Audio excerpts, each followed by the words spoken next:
Será que nós temos uma mentalidade de consumidores da igreja? Ou de membros de um corpo que trabalham conjuntamente para que o corpo seja saudável? Paulo então ora no capítulo 3, para que a gente compreenda a largura, a profundidade, a altura do amor de Deus por nós em Cristo. Para que, entendendo esse amor tão gigantesco, a gente seja impulsionado para viver essa vida poderosa que Deus tem para nós. Se a gente se preocupa tanto com o nosso corpo, e deveríamos nos preocupar com o nosso corpo, quanto mais a gente não deveria se preocupar com o corpo de Cristo, a igreja.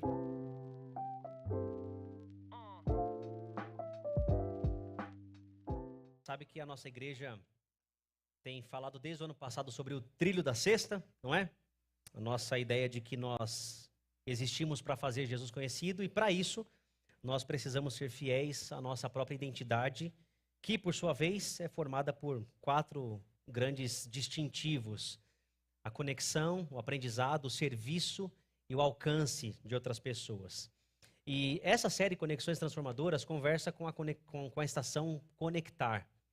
Essa estação nos lembra que nós, enquanto Sexta Igreja, queremos sempre conectar pessoas com Deus, umas com as outras, e com a nossa igreja local. E não tem lugar melhor para falar disso do que a carta de Paulo aos Efésios, porque é uma carta que fala da conexão que Deus fez com a gente graciosamente em Cristo. Nós não merecíamos, nós estávamos desconectados de Deus, estávamos longe de Deus, para usar a palavra de Paulo, a linguagem de Paulo, nós estávamos mortos em nossos delitos e pecados, mas por conta da graça do Senhor Jesus, nós fomos alcançados e agora fomos reconectados com Deus e uns com os outros. Fazemos parte de uma grande família, a família de Deus. Tudo isso para que a gente viva em boas obras, de um jeito diferente, obras que Deus mesmo preparou para nós. A gente viu tudo isso dos capítulos 1 a 3 e agora nós vamos entrar no capítulo 4. E eu quero então convidar você a abrir sua Bíblia, seu aplicativo, em Efésios capítulo 4. Nós leremos dos versículos 1 até o versículo 16. Mas antes de ler, eu queria fazer uma pergunta para você. Já reparou como cresceu o número de academias no Brasil?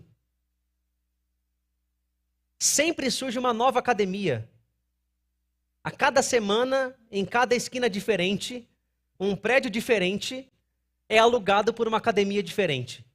É impressionante, isso é muito bom. Mas veja que tem crescido demais. Na verdade, o Brasil, hoje, tem mais de 30 mil academias. É o segundo país com o maior número de academias, perde apenas para os Estados Unidos da América. 30 mil academias espalhadas pelo Brasil. Isso faz parte de um movimento da expansão do mercado chamado mercado fitness.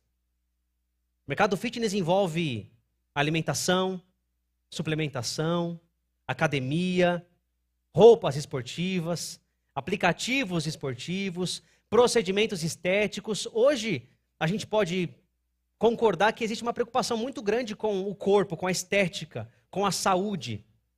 Aliás, no mundo, anualmente, esse mercado fitness, de academia, de suplemento, de tudo isso que eu falei, por ano, no mundo, esse mercado movimenta 98 bilhões de dólares.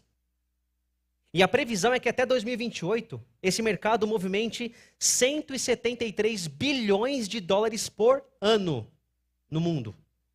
É muito dinheiro. O Brasil não fica muito atrás. O Brasil, por ano, gasta, e quando eu falo Brasil, entenda, eu e você. O Brasil gasta, por ano, 12 bilhões de reais no mercado fitness. Roupa, alimentação, suplemento e assim por diante. Brasil é o 10º país do mundo que mais gasta no mercado fitness. E eu sei, conhecendo alguns aqui da igreja, que tem muita gente aqui que se preocupa, e isso é muito bom. Essa ênfase no cuidado do corpo, numa saúde melhor, isso não é ruim, isso é bom. Até eu entrei na academia novamente, pela 50ª vez. Porque é bom, é importante cuidar do corpo, uma alimentação mais saudável, é importante você se cuidar. Essa é uma consciência que as pessoas de outras gerações talvez não tinham tanto. E é claro que há exagero de muitos lados, mas em si, esse cuidado com o corpo não é ruim. Mas a minha pergunta é a seguinte: se a gente se preocupa tanto com o nosso corpo, e deveríamos nos preocupar com o nosso corpo, quanto mais a gente não deveria se preocupar com o corpo de Cristo, a igreja.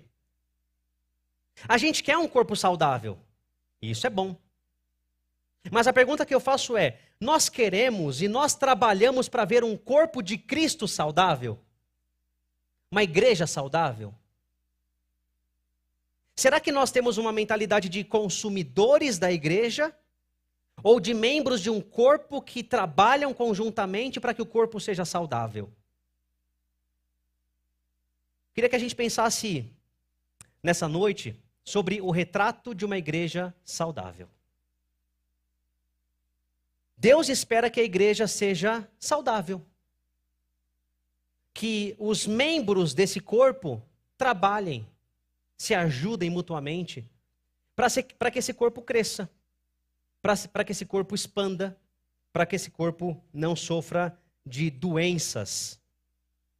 Paulo vai trabalhar isso quando ele fala sobre o corpo de Cristo em Efésios 4. E agora eu quero convidar, sim, você para ler os versículos 1 a 6 a princípio. Vai aparecer no telão aqui. Efésios 4, do 1 ao 6. Nós leremos até o verso 16, mas agora leremos até o versículo 6. E a palavra de Deus diz assim: Por isso eu, o prisioneiro no Senhor, peço que vocês vivam de maneira digna da vocação a que foram chamados, com toda a humildade e mansidão, com longanimidade, suportando uns aos outros em amor, fazendo tudo para preservar a unidade do Espírito no vínculo da paz. Há somente um corpo e um só Espírito, como também é uma só a esperança para a qual vocês foram chamados. Há um só Senhor, uma só fé, um só batismo, um só Deus e Pai de todos, o qual é sobre todos, age por meio de todos e está em todos. Antes de continuarmos, vamos orar? Feche mais uma vez os seus olhos. Vamos falar com Deus, pedindo que Ele fale conosco através da sua palavra. De olhos fechados, ore por você, ore por mim, ore por nós, para que Deus fale conosco. De olhos fechados, vamos orar. Senhor, nós estamos diante da Tua palavra agora. E nós queremos pedir a Tua ajuda, para que a Tua palavra fale profundamente ao nosso coração. Oramos para que a Tua palavra seja entendida pela nossa mente, mas também aceita, acolhida, abraçada pelo nosso coração. Senhor, nós não queremos cair no erro de sermos apenas ouvintes da Tua palavra. Nós queremos receber a Tua palavra com fé para praticá-la, para vivê-la, para obedecê-la. E para tudo isso, Senhor, nós dependemos totalmente da ação do Espírito Santo. Ajuda-nos, Senhor. Como o próprio apóstolo Paulo pede no capítulo 1, dá-nos espírito de sabedoria. Abre os nossos olhos para que a gente entenda a Tua palavra. E nessa tarde, início de noite, glorifica o nome do Teu Filho Jesus. E nos abençoa para que, mais uma vez, a nossa vida seja desafiada e conformada nos moldes da Tua palavra. É a nossa oração feita em nome de Jesus. Amém. O apóstolo Paulo vem falando nos últimos 3 capítulos sobre tudo o que Deus fez por nós em Cristo. Deus nos escolhe antes da fundação do mundo para sermos adotados nessa família santa e bendita que é a igreja. Deus, na plenitude dos tempos, envia Jesus para morrer por nós. Depois envia o Espírito Santo para habitar em nós e agora Ele forma um novo povo, a igreja. Antes havia uma separação entre quem era judeu, quem era do povo da aliança e quem era gentio, quem não era judeu. Paulo vai dizer no capítulo 2 que desses 2 povos distintos, Deus fez um povo só. A igreja não tem diferença de nacionalidade, de raça, de histórico cultural, econômico. Igreja não olha sobrenome, a igreja é uma família que é unida pela fé em Jesus. E essa família precisa do poder do Espírito Santo para funcionar do jeito certo. Paulo então ora no capítulo 3, para que a gente compreenda a largura, a profundidade, a altura do amor de Deus por nós em Cristo. Para que, entendendo esse amor tão gigantesco, a gente seja impulsionado para viver essa vida poderosa que Deus tem para nós. E agora, depois de explicar tudo isso, essa primeira parte, os primeiros 3 capítulos, Paulo agora vai entrar numa parte mais prática do livro. Capítulos 1 a 3 é uma parte mais doutrinária, mais teológica, digamos assim. Agora, do 4 ao 6, Paulo vai dizer o que nós devemos fazer. Do 1 ao 3, o que Deus fez por nós. Do 4 ao 6, o que nós devemos fazer agora em resposta à graça de Deus. E em tudo isso, o apóstolo Paulo começa o capítulo 4 mostrando para nós o retrato de uma igreja saudável. Já que nós somos esse povo alcançado pelo Evangelho, já que somos habitação do Espírito, já que temos o poder do Espírito em nós e sobre nós, como isso se traduz na prática? Como é na prática o ser igreja? Veja, irmãos, isso aqui é muito cotidiano, é muito prático, porque corre-se o risco de termos uma visão muito romântica da igreja. Uma visão, nossa, a igreja é tão maravilhosa, a igreja é linda, mas a igreja é formada de gente pecadora. Aliás, se você olhar de canto de olho para o seu lado, você vai encontrar um pecador aí, uma pecadora aí, sentado perto de você. E se quem está do seu lado olhar de canto de olho para onde você está sentado, não se surpreenda, ele vai achar um pecador também. Nós somos pecadores. E a gente, ainda que sejamos habitação do Espírito, novas criaturas em Cristo, nós lutamos com resquícios da velha natureza. Então veja, a igreja é a reunião de um monte de gente quebrada, pecadora, que foi alcançada por Jesus e que agora é colocada dentro de uma mesma família, para que se amem, se ajudem e se sirvam. Isso é a igreja. É estar em uma família que você não escolheu. É ser irmão e irmã de pessoas totalmente diferentes de você, em todos os jeitos possíveis, mas que por causa da fé, é irmão, é irmã. Então o apóstolo Paulo quer ajudar a gente a entender o seguinte: bom, já que nós somos alvo da graça de Deus, como é que a gente deve viver? E aí Paulo vai nos ajudar a entender que, em primeiro lugar, irmãos, uma igreja saudável é uma igreja que é conectada na essência, naquilo que é essencial. O apóstolo Paulo vai começar dizendo assim: por isso eu peço que vocês vivam de maneira digna da vocação. Um dos traços da nossa essência é a vocação pela qual nós fomos chamados. Que vocação é essa? Bom, para entender isso, a gente tem que notar que Paulo começa essa porção com uma conjunção, por isso ou portanto. Portanto o quê? Por isso o quê? Por isso, já que eu falei tudo o que eu disse dos capítulos 1 a 3, prestem atenção. Então veja, a parte prática de Efésios, ela é totalmente fundamentada nos 3 capítulos anteriores. Nos 3 capítulos anteriores, a gente vê o que Deus fez. E essa é a ordem correta, irmãos. O evangelho não parte do pressuposto que você deve fazer. Não. Você deve fazer, claro. Mas sempre entendendo que você faz, porque Deus fez antes por você. Deus te salvou, Deus te aproximou, Deus te transformou. Por conta disso, você deve então viver dessa forma. Isso se mostra até na gramática da carta. Essa carta tem vários imperativos, várias ordens. Sabe quantas ordens existem dos capítulos 1 a 3? Apenas uma. Uma ordem. Todas as outras estão dos capítulos 4 até o 6, que é uma forma de Paulo mostrar para nós. Vocês só agem do jeito certo se vocês estiverem fundamentados na base correta, que é o Evangelho. Se for o contrário, só focar no fazer é religiosidade.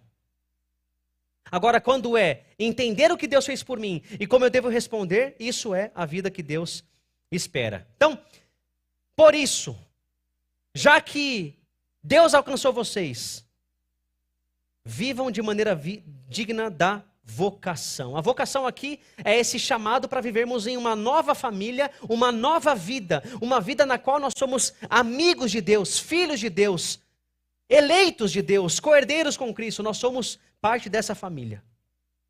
Paulo fala assim: vocês receberam uma vocação extraordinária. Vocês foram chamados para ser amigos de Deus. Por isso, eu peço.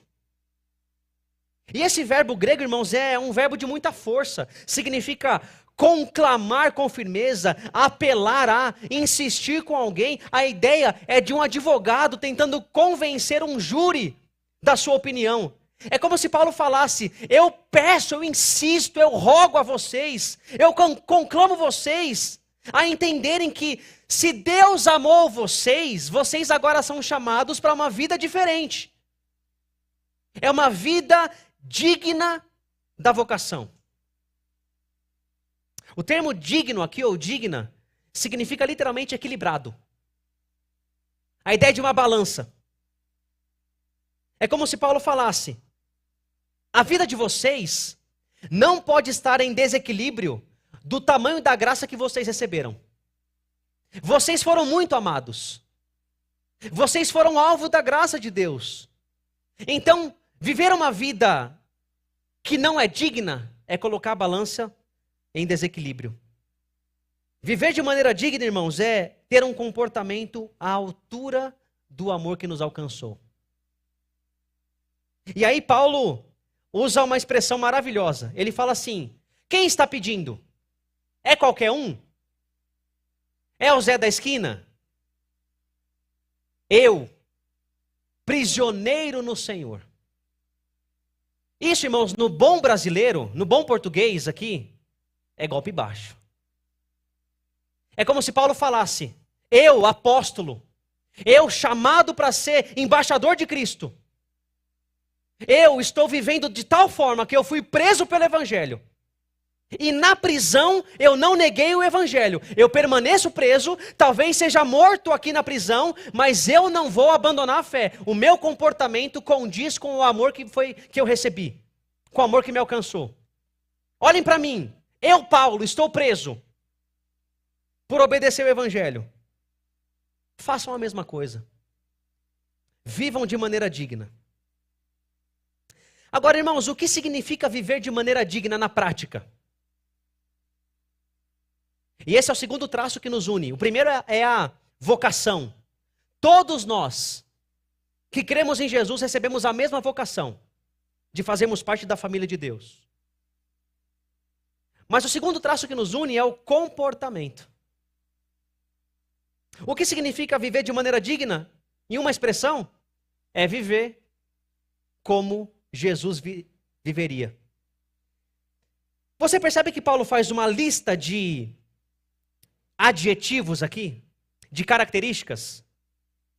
Vivam de maneira digna. Verso 2: sejam completamente humildes, dóceis, pacientes, suportando uns aos outros com amor, e façam todo o esforço para conservar a unidade do Espírito. Viver de maneira digna é ser humilde, ser manso, ser paciente, suportar o outro em amor e preservar a unidade. O sarrafo é muito alto, irmãos. Primeiro, Paulo começa com humildade. Sejam humildes. E ser humilde aqui não é ser pobre, materialmente falando, nem ser alguém que não aceita elogio. Sabe? Você fala, nossa, essa comida tá muito boa. Aí a mãe fala, não, tá horrível. Não, mãe, tá muito boa, não, eu nem sei cozinhar. Mãe, mas você faz esse prato há 40 anos. Não, mas eu nem sei direito. Mãe, mas é muito bom. Não, filho, para, eu quero ser humilde, filho. Não é isso. Humildade aqui é você ter uma opinião humilde de você mesmo. Como diz o apóstolo Paulo em outro lugar, é não pensar mais sobre você do que convém.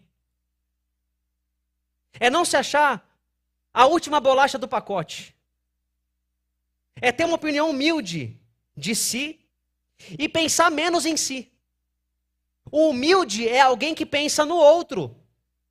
O arrogante é alguém que pensa em si e em si somente. O mundo gira em torno do seu umbigo. E por que Paulo começa, irmãos, esse apelo à unidade com a humildade? Porque é impossível sermos um se o nosso coração não for humilde. Não dá. Se a sua opinião sempre é a certa, se você sempre é inflexível, se você nunca rebaixa o seu nível para conversar com quem é, na sua opinião, menos do que você, é impossível ser um. Então Paulo começa. Para vocês ser um, para que vocês sejam conectados na essência, sejam humildes.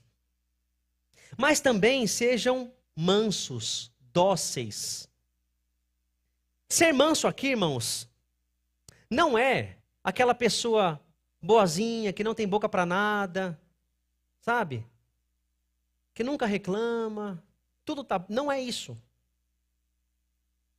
A ideia aqui do termo grego era usada para domesticar animais selvagens. Então, ser manso é literalmente domar a fera. Ser manso é, quando provocado, domar a fera que habita dentro de você. Esse monstro que habita no seu coração. É domar.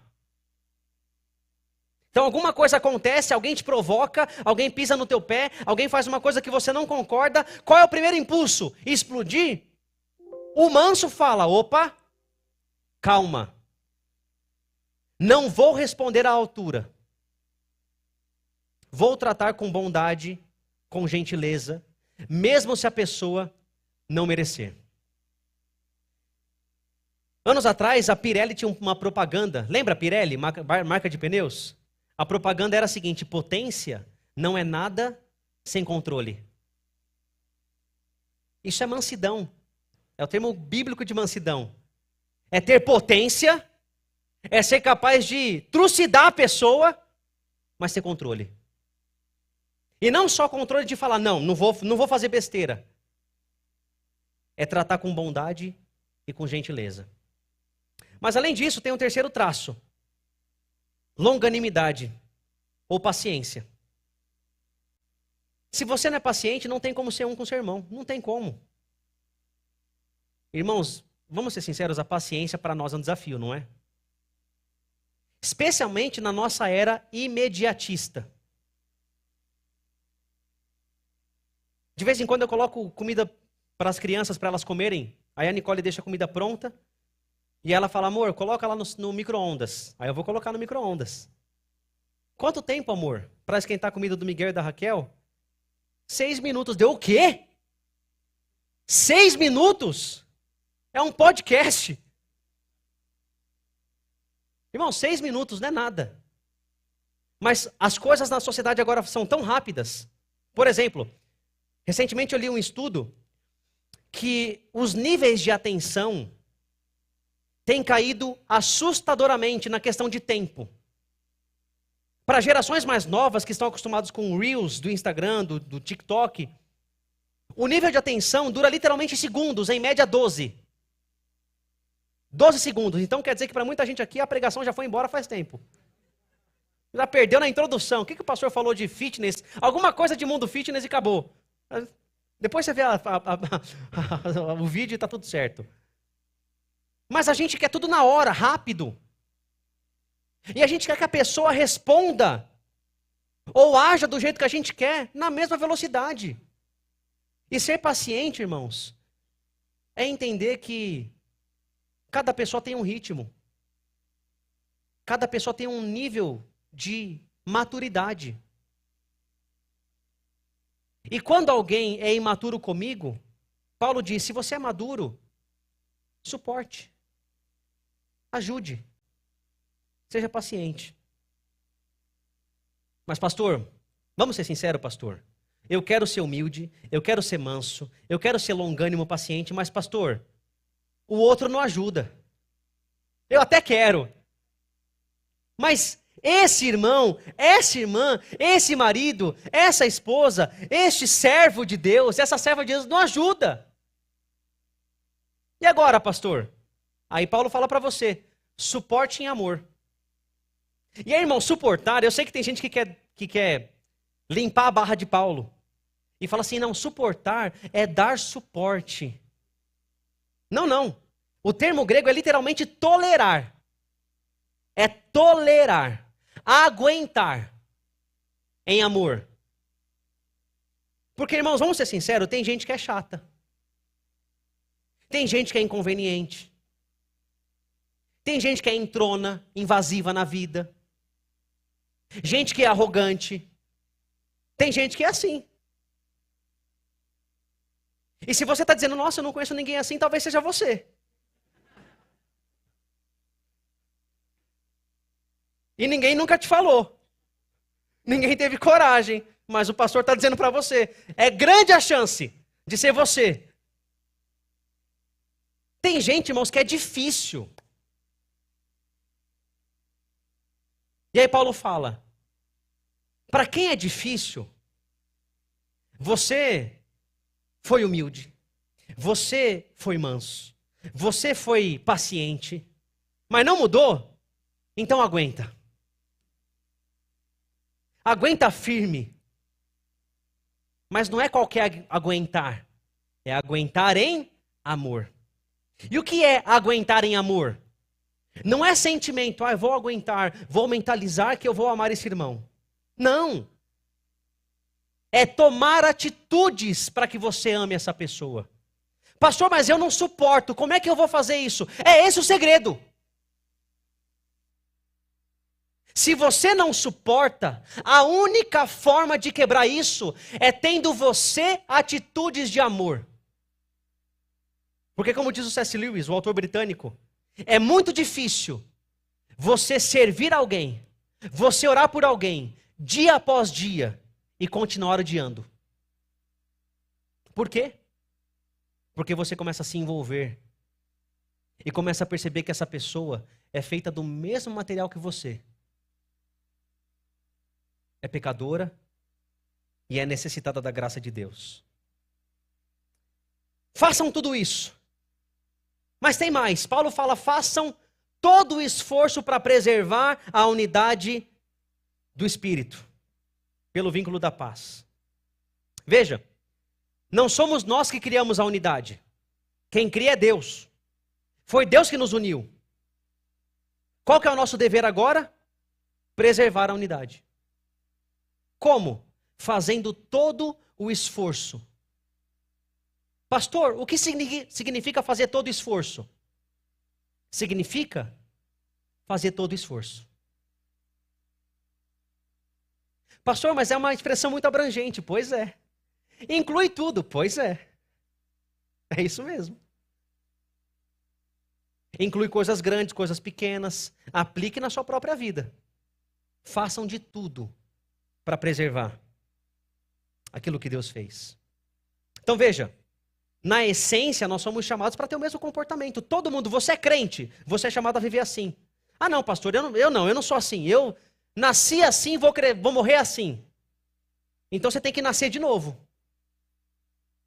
Porque o cristão é chamado para isso. Pastor, isso aqui não é uma realidade para mim, então ore, confesse. E peça a graça de Deus para viver isso aqui. Mas ainda na essência, irmãos, nós também somos conectados pela confissão. Veja que depois de falar isso, Paulo entra em um bloco meio que doutrinário. Ele fala que há um só corpo, um espírito, uma esperança, um Senhor, uma fé, um batismo e um só Deus e Pai. O que é isso?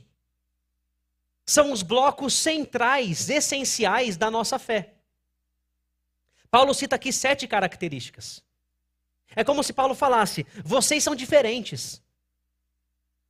Mas mesmo sendo diferentes, vocês são unidos por uma fé única, coesa. Há um só corpo, uma só igreja. Há um só Espírito, o Espírito de Deus, que habita em mim e habita no meu irmão que eu não suporto. Então, se habita em mim e no meu irmão que eu não suporto, se Deus habita nele, e Deus conhece muito mais quem ele é do que eu preciso amá-lo também. Há uma só esperança, a esperança da volta de Cristo. Há um só Senhor, que é o nosso Senhor Jesus, Senhor da igreja. Há uma só fé, um conjunto de verdades essenciais. Um só batismo, e aqui é o batismo pelo Espírito, quando nós cremos em Jesus. E um só Deus e Pai. Nós somos parte de uma só família. Você percebe, meu irmão, minha irmã, que na essência, tem muita coisa que nos aproxima. O chamado, comportamento, a confissão. Como é que a gente pratica tudo isso? Primeiro, viver de forma digna significa responder com gratidão ao que Cristo fez por você. Viver obedecendo o Evangelho não é religiosidade. Se você tenta obedecer a Bíblia para ganhar ponto com Deus, para ganhar bênção, para fazer troca com Deus, ó, Deus, eu fui na igreja domingo, então, que tal uma bencinho essa semana? Se é assim, você não entendeu o Evangelho. O Evangelho nos mostra que eu não posso fazer nada para me aproximar de Deus. Mas Deus já fez tudo por mim em Jesus. E agora eu obedeço não para conquistar Deus. Deus já me ama. Eu já sou filho, já sou filha. Eu obedeço por gratidão. Porque eu não quero entristecer aquele que me amou tanto. Segundo lugar, a unidade da igreja é mais importante do que as suas preferências pessoais. A gente tem que tomar cuidado, irmãos.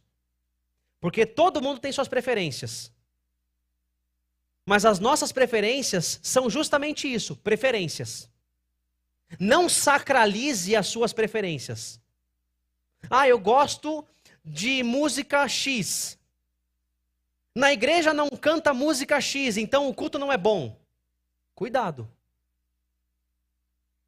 Porque se você coloca a sua preferência como crivo, você vai viver isolado. Aprenda a respeitar as diferenças naquilo que não é essencial. Suas preferências não são mais importantes do que a unidade da igreja. Outra coisa, na fala de Paulo aqui fica claro que a unidade não é mantida por afinidade, mas por intencionalidade. Percebe?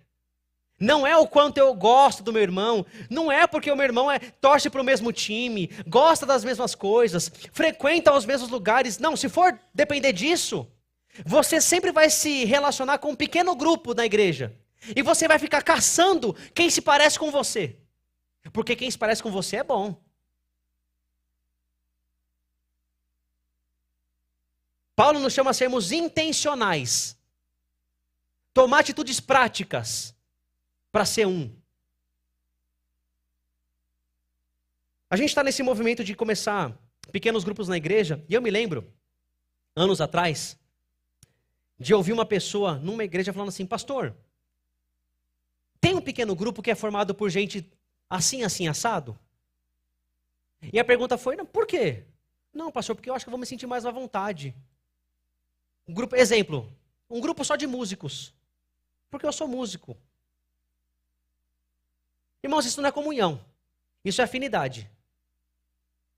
Você é chamado para ter comunhão. Como? Tem que gastar tempo. como diz o pastor Ricardo, é não sair da igreja como se estivesse pegando fogo. É gastar 15 minutos, 20 minutos tomando um cafezinho, conhecendo gente que você não conhece. É ser intencional. Outra coisa, a fé que nos une é mais profunda do que qualquer diferença que nos separa. Percebe que Paulo fala aqui de coisas essenciais? Tem doutrinas, irmãos, que não são essenciais. Exemplo, a forma do batismo. É muita água ou pouca água? É predestinação ou livre-arbítrio? São doutrinas secundárias. O que nos une é o centro, é a essência, é o evangelho. Agora, por fim, para encerrarmos esse bloco, eu quero que você pense que tudo isso que Paulo está dizendo chama você a uma responsabilidade. Você é chamado para se unir, ou talvez para se reconciliar com quem você tem evitado. Quero te perguntar com toda sinceridade, tem gente na igreja que você evita?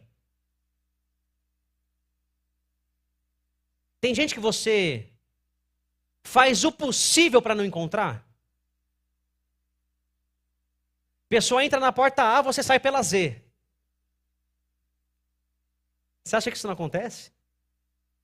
Se acontece com você, deixa eu falar uma coisa, com todo o amor do mundo, você é imaturo. Você é imatura. Você coloca a sua preferência pessoal, você coloca o seu sarrafo, o seu crivo, acima da unidade da igreja. Você está atrapalhando. Você está pecando. Nossa, pastor, mas eu sou diácono, presbítero, apóstolo. Está pecando. Está pecando. Você é chamado para ser um. E se tem alguém que você evita intencionalmente, você precisa se arrepender. E se eu fosse você, diante de Deus, eu procuraria essa pessoa no final do culto. E diria assim, meu irmão, minha irmã, eu te amo em Cristo Jesus. Pastor, isso é hipocrisia. Não, não é não. Isso é fé. De que aquilo que a palavra de Deus diz vai ser verdade.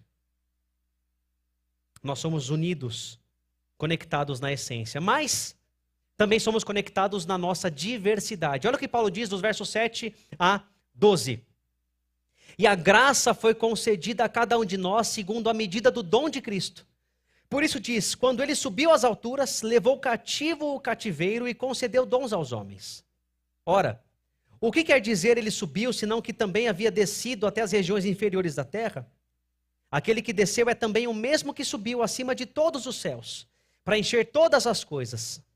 E ele mesmo concedeu uns para apóstolos, outros para profetas, evangelistas, pastores e mestres, com vistas ao aperfeiçoamento dos santos para o desempenho do seu serviço, para a edificação dos dons.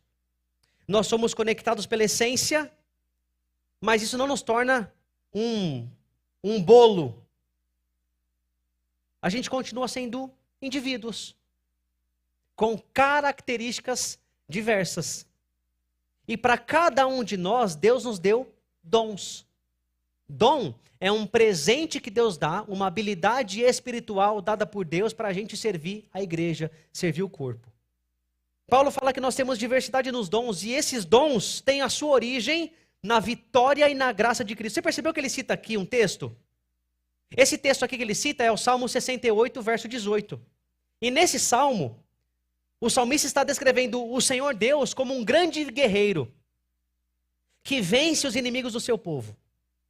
E você deve saber que naquela época, há 2.500 anos atrás, aliás, até um pouco mais, quando um general ou um rei vencia uma batalha, ele entrava na sua cidade, no seu reino, com um cortejo de celebração, e ele saía distribuindo, jogando para os lados os despojos do inimigo. Ele ia jogando, distribuindo presentes para a sua população. É essa a imagem que Paulo usa aqui. Porque o Senhor Jesus desceu do céu até a terra, se encarnou, morreu, foi para o sepulcro, Mas ele ressuscitou e subiu de novo ao céu, vitorioso, vencendo o pecado, a morte, o mundo e o diabo. E agora Cristo foi entronizado como Rei dos Reis e Senhor dos Senhores, dono de tudo. E agora, tendo vitória sobre tudo, ele distribui presentes. Quais presentes são esses que ele distribui? Os dons. Paulo vai dizer que a nós foi dada a graça. Graça. E essa graça não é só a graça da salvação, mas é a graça para trabalhar, para servir. Porque olha só, irmãos, nós não merecemos ser salvos. E a gente também não merece servir na igreja. A igreja é o corpo de Cristo. A igreja é a representante de Deus na terra. Quem é que merece fazer parte da igreja? Ninguém. É graça você entrar e é graça você servir. Paulo diz, nós recebemos a graça para trabalhar. E aí nós temos várias responsabilidades, vários dons. Paulo aqui vai citar alguns dons ligados ao ministério da palavra. Ele vai dizer do apóstolo, que é alguém que é enviado por Cristo para ser seu representante oficial. Os profetas que falavam em nome de Deus as palavras do Senhor. Os evangelistas, que eram pessoas que anunciavam de forma criativa e ousada a mensagem do evangelho. Os pastores, que guiam, orientam e cuidam do rebanho de Deus. E também os mestres, que ensinam de forma simples, mas porém profunda, a palavra de Deus. Dons que Deus dá. Você percebe que Paulo aqui não fala do dom do apostolado? Ele fala do apóstolo. Não fala do dom do pastoreio, ele fala do pastor. Não fala do dom do ensino, ele fala do mestre. Por quê? Porque Paulo está dizendo para nós que o dom e a pessoa que recebem é uma coisa só. Em outras palavras, quando alguém recebe um dom de Deus, essa pessoa é um presente de Deus para a igreja. Aí você pensa, nossa, então deve ser maravilhoso ser um apóstolo, um profeta. Nossa, que maravilha. Mas é aí que você se engana. Todo crente recebeu um dom. Todo. Todo cristão foi agraciado com habilidades espirituais. Ainda que você não saiba qual é, você recebeu. Então olha como isso muda a nossa perspectiva. Deus deu para você um presente. E esse presente é ser presente na vida de outro. Percebe que maravilha? Para que tudo isso? Paulo fala. Para equipar, para preparar os santos para a obra do ministério. Por que é que Deus envia pessoas capacitadas para ensinar, para pregar? Não é para você falar assim, nossa, que aula boa, que pregação boa. Você viu aquele pastor na internet como prega bem? Não é para isso não. Deus envia pessoas para ensinar, para capacitar você a servir. Entende? Então Deus envia pessoas como se fossem capitães do time, para dar as orientações, para que os santos trabalhem, a fim de que o corpo de Cristo seja edificado. Ou seja, quando eu não trabalho, o corpo de Cristo deixa de ganhar. Deixa de ser edificado. Mas pastor, eu não sei pregar, eu não sei ensinar, eu sei fazer, sei lá, galinhada. Eu sei entregar panfleto. Eu sei limpar banheiro. Você já parou para pensar que a habilidade que você tem pode ser a resposta de oração para uma necessidade específica? Se você não serve, o corpo de Cristo está perdendo. Como é que a gente aplica isso, irmãos? Primeiro, saiba que você recebeu algo específico de Deus e isso é essencial para a saúde da igreja. Quando você se omite, a igreja perde. o corpo de Cristo deixa de ser edificado como deveria. E aí tem gente que reclama, né? A igreja tem que ter isso, tem que ter aquilo. E muitas vezes é verdade.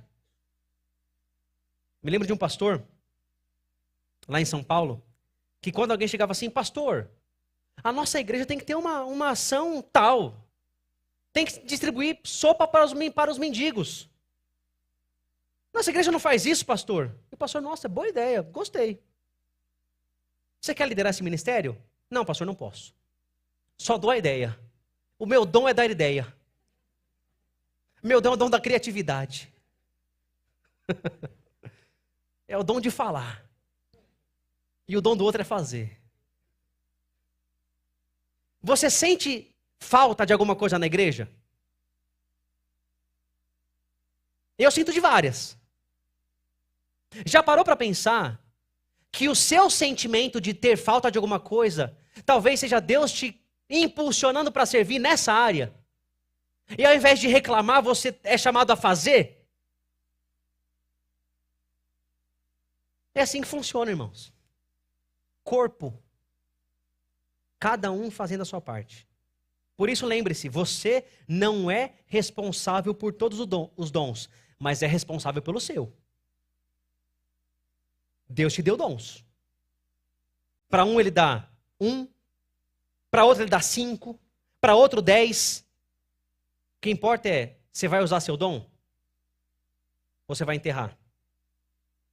Mas pastor, eu quero servir, mas eu não sei qual é meu dom. Você não sabe qual é o seu dom? Então deixa eu te ajudar agora. Sirva em qualquer área que te interessar. Ponto. Pastor, mas eu não sei se vai dar certo. Vai sem saber.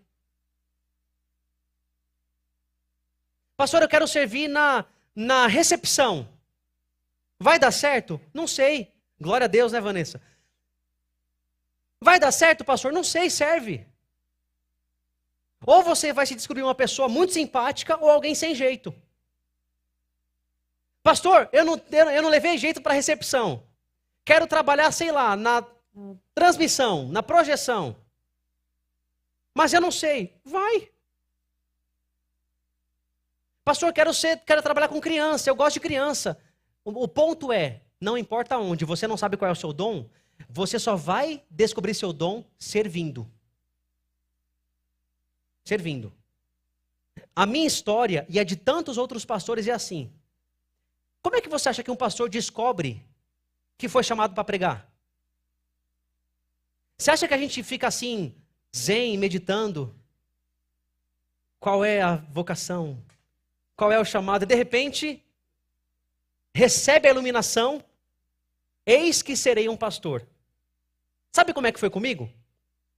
Eu fazia parte de um grupo de evangelização, que toda semana ia evangelizar em cadeias e FEBEM, que é a unidade prisional para menores de idade lá em São Paulo. Agora é a Fundação Casa, se eu não me engano. E também pregar em praça, trem, metrô, enfim. E aí um dia eu fui para uma evangelização e um amigo meu que hoje é pastor disse, Diegão, hoje é contigo. Contigo o quê? Você vai pregar hoje. Você tá doido, rapaz? Não preparei nada. Não, é com você hoje. Aí eu fui. Preguei de Gênesis e Apocalipse em 5 minutos. Terrível. Mas aí eu percebi que eu me senti bem fazendo isso. Eu me senti bem fazendo. Eu gostei de fazer. Gostei de falar de Deus. E eu percebi que as pessoas prestaram atenção. Um milagre maior ainda. Prestaram atenção, gostaram. Eu falei, rapaz, é assim. E aí a coisa vai indo. Então, se eu me negasse a não servir nessa área, porque eu acho que eu não tenho talento, eu me esquivaria de uma vocação. Então, sirva em qualquer lugar. Mas por fim, irmãos, mais uma coisa que nos une. Nós somos conectados para amadurecer. Olha o que diz o apóstolo Paulo. Até que todos cheguemos à unidade da fé e do pleno conhecimento do Filho de Deus. Ao estado de pessoa madura, à medida da estatura da plenitude de Cristo. Para que não mais sejamos como crianças, arrastados pelas ondas e ventos e levados de um lado para o outro por qualquer vento de doutrina, pela artimanha das pessoas, pela astúcia com que induzem ao erro. Mas, seguindo a verdade em amor, cresçamos em tudo naquele que é a cabeça, Cristo, de quem todo o corpo, bem ajustado e consolidado pelo auxílio de todas as juntas, segundo a justa cooperação de cada parte, efetua o seu próprio crescimento para a edificação de si mesmo em amor. Por que é que Deus levanta pessoas com dons? Para a gente crescer. Primeiro, crescer no conhecimento. A unidade da fé e pleno conhecimento do Filho de Deus. É entender mais aquilo que nós cremos e conhecer mais quem é o nosso Senhor Jesus. Amadurecer também na semelhança com Cristo. Paulo fala assim que é a medida da estatura da plenitude de Cristo. Quem que é o seu padrão então? Jesus. Então não adianta falar assim, pastor, mas também o fulano não serve, o fulano não se toca. A sua medida não é o fulano, sua medida é Jesus. É a ele que você deve se comparar. Ele é o nosso padrão, ele é o nosso alvo. Mas também crescer na firmeza doutrinária. Paulo fala que nós não devemos ser crianças na fé. E criança, irmãos, é sinal de inconstância e de ser manipulável. Irmãos, é impressionante criança. Como muda de opinião de uma hora para outra. O Miguel pede assim para mim, papai, quero o Danoninho. A Nicole é minha testemunha. Eu vou, pego o Danoninho. Quando eu chego assim, depois de 30 segundos, 25, ele fala, papai, não quero mais Danoninho. E eu fico assim. E eu faço o que com isso? Criança muda de opinião a cada momento. Paulo está dizendo assim, gente que não tem firmeza doutrinária, sai acreditando em tudo. É o último pregador famoso da internet. É o cara que mais tem visualização. Você tem que ter firmeza. Porque senão, Paulo diz, você vai cair em falso ensino. Você vai acreditar em mentira, em distorção. Mas além disso, é crescer na habilidade de falar verdade em amor. Verdade aqui é a palavra de Deus. E falar verdade em amor, irmãos, é nessa interação, nessa dinâmica de igreja, é falar a verdade quando necessário. Meu irmão, você está errado. Minha irmã, você está errada. Mas é com amor. Não é falar, meu irmão, você está errado. Logo você está indo para o inferno, miserável. Não. Não é assim, não. É falar a verdade em amor. Porque verdade sem amor endurece. Mas amor sem verdade engana. Amor sem verdade relativiza. Falar a verdade em amor. E por fim, maturidade envolve servir. Paulo diz, é crescer naquele que é o cabeça, ou seja, servir na dependência de Cristo. Servir na dependência um dos outros. Paulo diz, unido pelo auxílio de todas as juntas. Eu dependo de Jesus, mas eu dependo de você, e você depende de mim. A gente está junto nessa. Para fazer a igreja ser um corpo saudável. Também servir realizando aquilo que cabe a nós. Olha o que Paulo fala. Na medida em que cada parte realiza a sua função.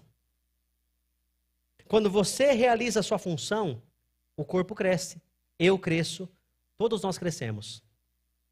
Quando eu era criança, a gente cantava a seguinte musiquinha no departamento infantil. Preste atenção que é muito profunda. Eu preciso de você. Você precisa de mim. Nós, olha o departamento infantil, nós precisamos de Cristo até o fim. É muito simples, né? Mas é verdade. É exatamente o que Paulo fala. Eu preciso de você e você de mim. E qual que é o resultado disso? O corpo crescendo. Qual que é o grande sonho aqui, irmãos? Uma igreja viva. Uma igreja que se ama, que se serve, que é formada de gente que não consome, mas que se entrega. Como é que eu pratico isso? Primeiro, não se contente com a imaturidade. Seja intencional na busca do crescimento. Segundo, maturidade espiritual não é só saber mais, é amar mais, é amar melhor. Terceiro, servir com constância é sinal de um coração amadurecido. Eu estava servindo, mas parei. Por quê? Não gostei do que aconteceu.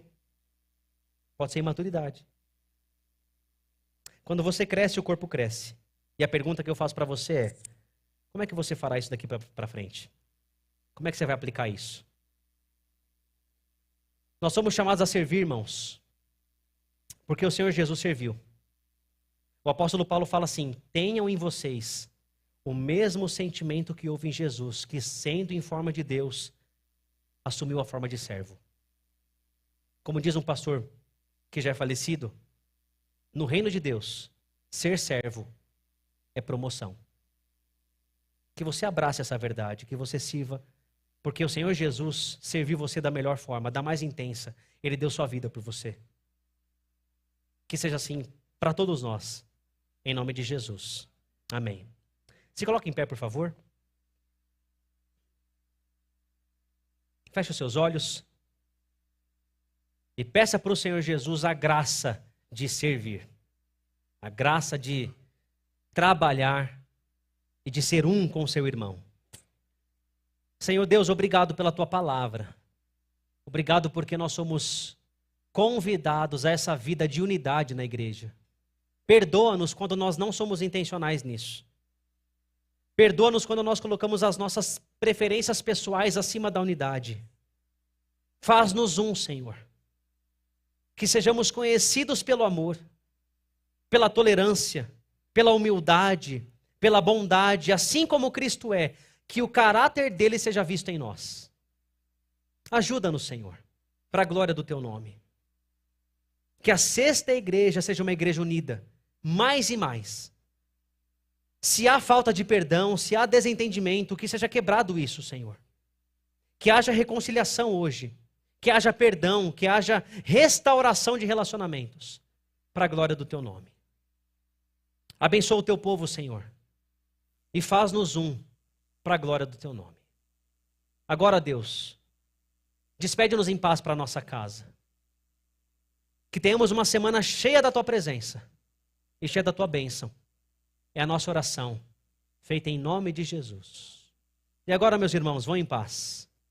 Que o amor de Deus Pai, a graça de nosso Senhor e Salvador Jesus Cristo, e que a comunhão, a consolação, a alegria, o poder do Espírito Santo estejam sobre vocês e sobre todo o povo de Deus espalhado pela face da terra, hoje e para sempre. Amém.